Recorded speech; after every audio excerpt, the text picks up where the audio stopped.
What's up guys, it's Crash. Now, is Battlefield 6 gonna have crossplay?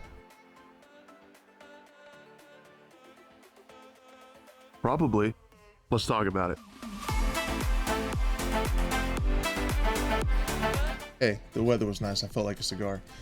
Anyway, guys, so last week was a big week. We had some awesome videos. We found some teaser information inside a video from last year. You can check out that video.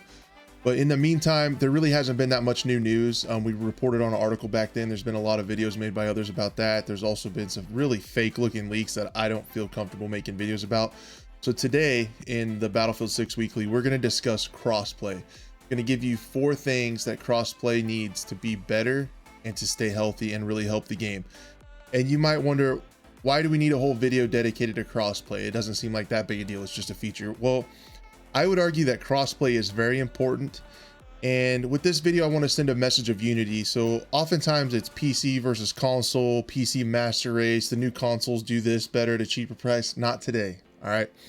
Today it's about Battlefield. It's about bringing the player base together, because if this happens, we can see with other games that have really good crossplay, they have healthy numbers of players.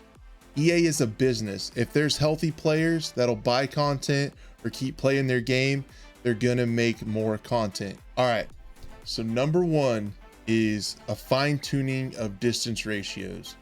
So what I've noticed in playing first-person shooters with crossplay is that aim assist and consoles seem to have a pretty big advantage up at close range, and that starts to shift as you get farther and farther away from your soldiers. Now, first off, don't be jealous of these Photoshop skills. All right, they're all self-taught, so I mean, I work for what I got. Also, that is a handsome looking soldier, but I digress. So what I propose, what I would like to see is something along these lines of a distance gradient with aim assist strength. So in that mid-range, 3 meters to 30 meters, that's going to be as it is now, similar to aim assist as you see in Battlefield games now, maybe just a little bit higher to compete with mouse.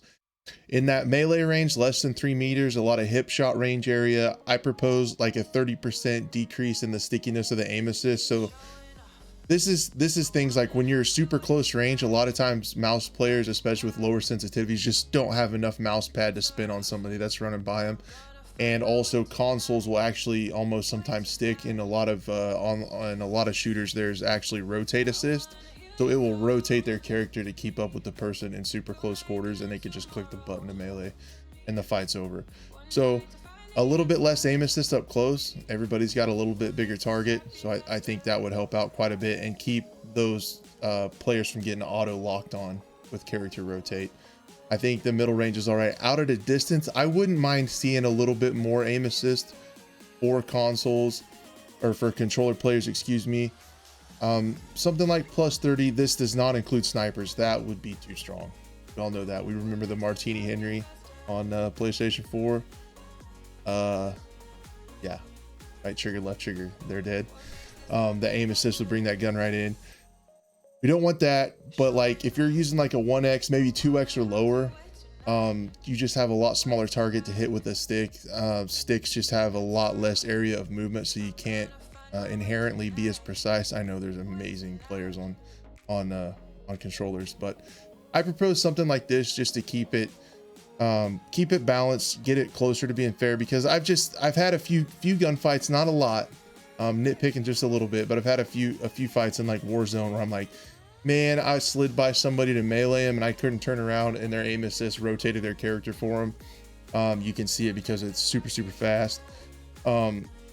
I don't think it needs a lot, but something like this could really help keep things balanced. Number 2 is anti-cheat. I'm going to sound like a broken record here, but anti-cheat has to be one of the main things they focus on in the development of this game. And the reason why it is pertinent to crossplay is because a lot of times console players have the ability to turn off crossplay. And if there's a bunch of cheaters on PC, you better believe that they're going to do that to no fault of their own. They should shut off crossplay and get away from cheaters if they can. Nobody wants to intentionally play against cheaters. So if the PC version has a strong anti-cheat, those console players are more apt to leave that on. This goes along with all the things I'm talking about today. If we can make crossplay better and more fair, then people are going to actually use it. And that's what it's going to take to keep strong player base numbers. But there has to be anti-cheat. Number 3 is an FOV slider for console. It's not balanced if we're playing separate games. And to have that feature on PC and not on console almost makes it separate games. It allows you to see more players around you. You can see enemies sooner. It also affects how much even just a 1x sight zooms in, how much view kick you see. FOV changes a lot of things. And in the past, I understand why it hasn't happened. So a lot of the older consoles and the later games of that console generation, the consoles didn't have enough power to push it.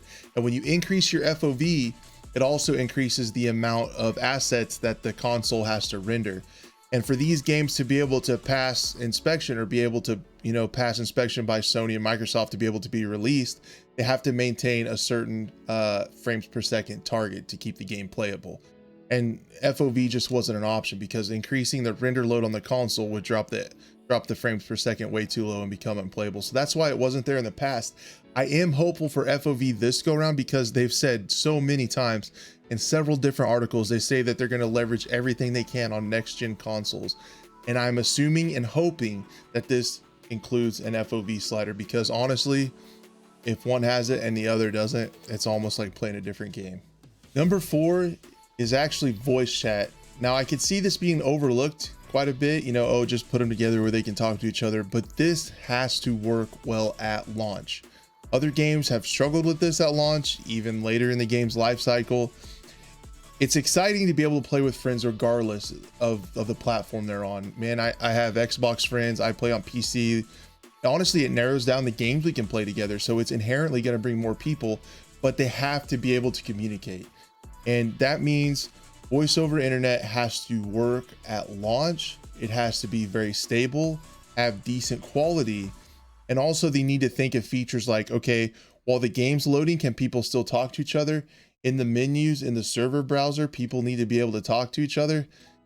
In a dream world, big time dreaming, this isn't going to happen, but like Discord integration would be amazing, but that's not going to happen. But we can dream. Hey, it doesn't hurt to dream. But anyways, the voice chat in the game has to keep people in touch and talking throughout the process of finding a match. Once you join that person's squad, it needs to work right then for the rest of the duration you guys are in a squad together, and it has to work well. You can't talk to your friends. You can't really play with your friends. Anyway, guys, that's all I had today. Those are the 4 things that I think Crossplay needs to really help the game grow and stay healthy. I really, really, really appreciate you guys watching, and we'll see you on the next one.